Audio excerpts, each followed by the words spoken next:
we have two main talking points for today. For today's discussion video. And if anyone else has more points, feel free to chime in. We're gonna be talking about Iris and commentary today, as well as some other stuff, so feel free to stick around. But anyways, okay, into the topic. So, we had Iris this weekend, super big charity event. I'm gonna recap that later, go through all the clips and stuff. We have this Twitter poll from Missouri that ends in a day, has 200 votes on it. Genuine question, would you rather have pure focus on the game or commentary that's completely unrelated but as entertaining as possible? So you have like a two extremes poll scenario. Ideally you get a balance of both. But I think some prefer one or the other a lot of the time. Give reasoning too. And so right now we're currently sitting at a 60-40 split. More people preferring fun commentary, and then we have some opinions down here. So I'll just go through a couple of these replies, and then I'll talk about my take. I'm saving clues for last, because I have my own little graph that I'm going to draw up for you. There's no reason to not have both. The options aren't Wikipedia page and Cocomelon. There's a lot of in between, from Zynex. And they're saying, yeah, Lol, you're right. This poll, like a lot of stuff, is very impulsive going on something. I definitely agree. There's so much in between that can't be captured. Which is true. But I think figuring out a preference of two extremes is also beneficial. I think neither should happen entirely. And then Modest thinks more people are worrying about focus on the game versus focus on whatever. And he thinks commentary should revolve around the game. And then you have a lot of takes. But the way what I've picked up on is that you're at least going from poll numbers, the very vocal minority will talk a lot about how commentary needs to always be revolved around the game. If it does not revolve around the game, it is useless and nobody should have a microphone on. And then you have the other 60% that like more comedic content. They're more in line with that, less serious homie feel. Yeah, and Azura just said the same thing that I said right there. Or you know what? Let's just get this out of the way. Actually, I'm not gonna fucking wait for this. So here's Plu's graph. Let me open this in a new tab so the chat overlay doesn't cover anything. Who is enjoying your commentary? Closeness scale. Strangers, besties, informative, unhinged, line. That's crazy. All right. So the problem with this graph is the ratio of strangers to besties is often not this drastic. It is like, all right, we're gonna make our own graph. I was originally gonna do it in Affinity Photo, but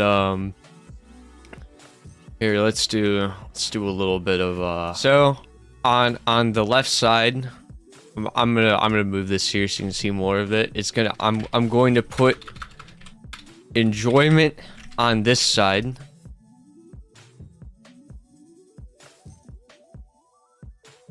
I really should just explain this with words. Is that a better call? Should I just talk about this? I think you talk about mostly use. So I don't like the fact that Plu's graph does not consider the kind of event. I think you need 3 bars, okay? I think you need major competitive, all right? Minor competitive,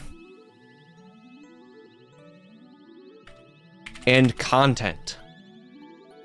Hear me out here, okay?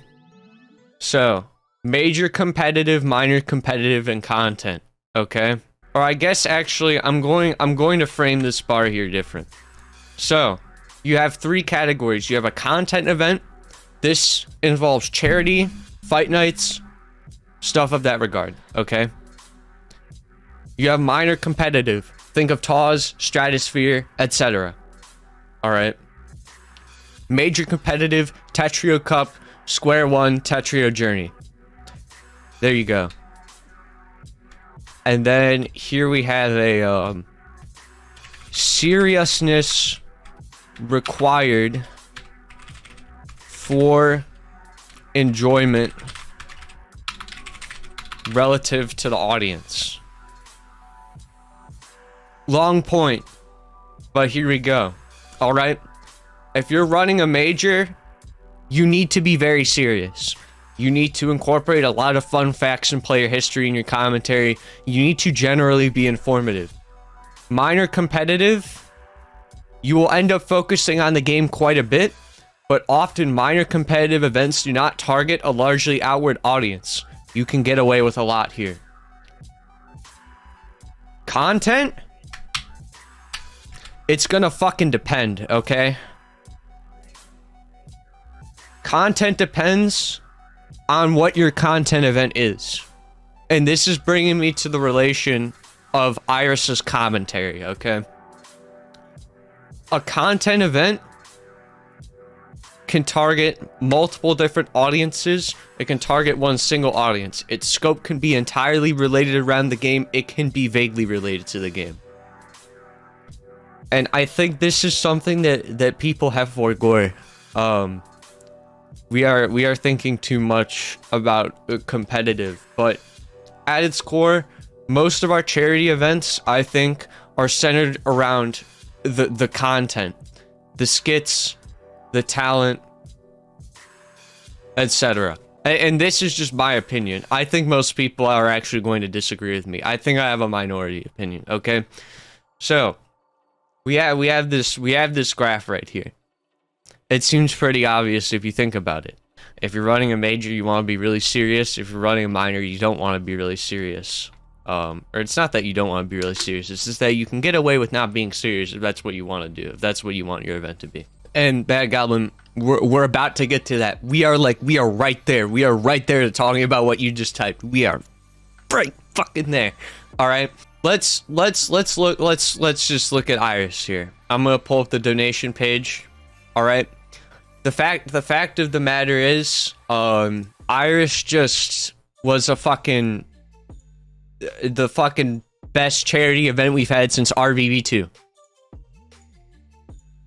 All right, and it is on pace to be the charity event of the year, if there is nothing that eclipses it, and it is only March. Like, you think about it, and it's like a relatively small organization raised a fucking grand for a great charity and had a shit ton of fun at the exact same time. 900 pounds. And it makes stretch goals on the way. And let's look at these donation goals here, because I think the donation goals are going to tell you a story. Yeah, 1,100. It's a crazy amount. Crazy amount for an org the size of Hummingbird Nest. Of course, you had some Oilers, with the Oilers at every charity event. So let's see it here, all right?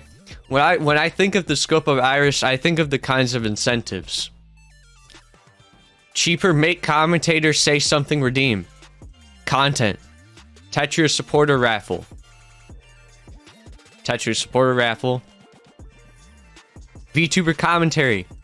Content. TO face reveal. Content. Commentator talent show. Content. I mean, I don't know what you want to do. And then Zudo forced to do commentary. Content. The whole scope of Iris was based around the on-air talent. And the on-air talent making content live. And new stretch goals were added. I don't remember what those were off the top of my head, but I think they were also commentary and content related. Right? The on-air talent, Zudo. Zudo, by factor of being a commentator, you were on-air talent. So, we have this here, and I make you think. How was Iris designed? Was it designed to focus on the game, or was it designed to focus on the people? And I feel like this is obviously a people and the Hummingbird Nest specific community oriented charity event. It's just like, I don't know in what interpretation you think that Iris was like an outsider facing charity event. It is very much for us. I don't really understand the people who are expecting like fucking SS tier casting on the 11 wide charity gimmick tournament rather than the fun style of commentary. Like, where did this expectation come from? Like, are we setting our commentary expectations correctly? We love talking about commentary in this community. Like, for some reason, no matter what fucking happens, we can't stop talking about commentary. And I don't fucking get it. It confuses me, man. And I think Moose is correct. This subset of people who I'm talking about, I won't name them, but they in private criticize the commentary of Iris. They fucking wanted like C-SPAN House of Representatives clerk commentary for the gimmick charity tournament. And I'm just like, you're kind of missing the point, brother. Like, if Square One had that commentary, I'd be kind of alarmed. I'd be like, oh shit, I fucked up. But Iris is not Square One Tetris Championship. This is something we need to remember. Not every event needs Square One standard commentary of like commentary. I think some people actually did want C-SPAN commentary. Like, I'm just gonna be honest. I think some wanted more what you're leaning into, Mitsu, but they're definitely C-SPAN commentary people. Why couldn't the U.S. Supreme Court justices commentate Iris? But they just, I think they set their expectation. If we want to be like completely dead ass, I think people were setting their expectations too serious for Iris. If it's a more like influential, serious tournament like an RBB, I'd expect more lighthearted jokes and breaks, and then like you're honing in on gameplay when it's on screen. Perhaps cracking jokes about players, or in good vein, but keeping a reasonable amount on the gameplay. Whereas with Iris, I think the gameplay was ultimately an accessory towards gathering people.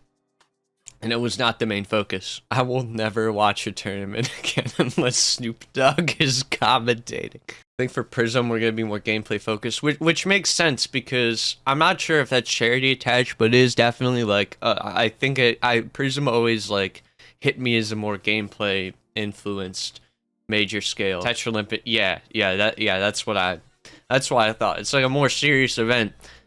Whereas Iris, I always thought was designed as like a device to engage the community, just like a very fun event. And I'm sorry to disappoint you if you thought that I would spend this time talking about what I think of the current state of commentary too much, or what I think could be done to improve commentary. Because that's not really the nail that I wanted to hit in the board today. Nail that I wanted to hit in the board today is I think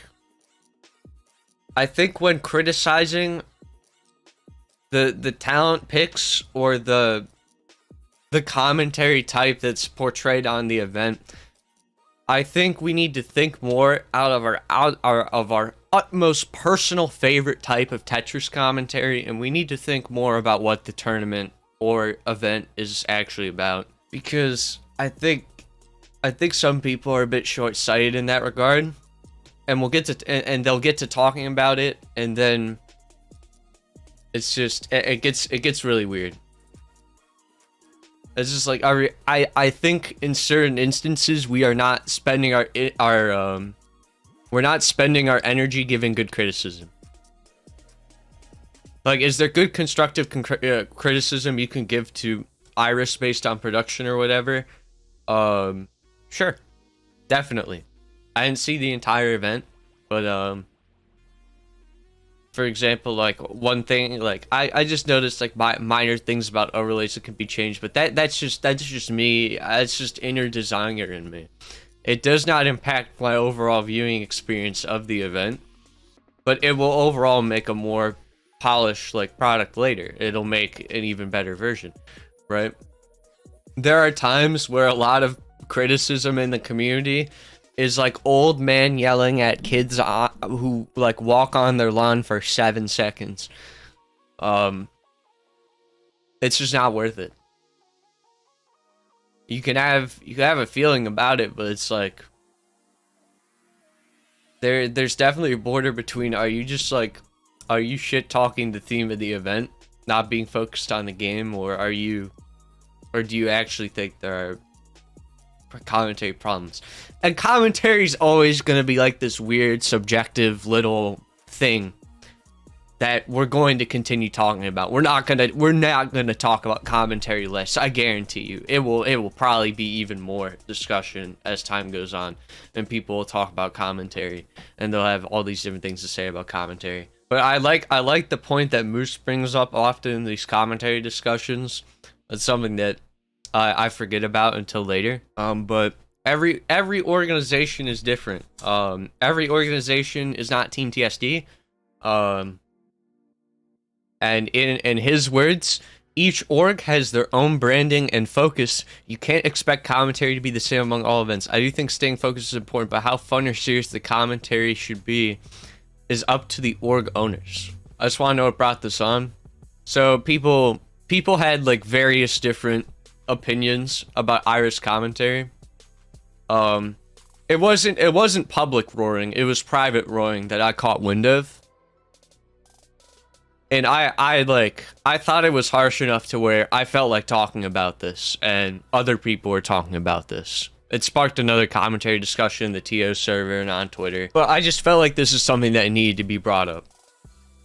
I felt like it would be productive to speak of it on a broad scale as a whole rather than approaching individuals and talking about this. But to walk it back a bit, because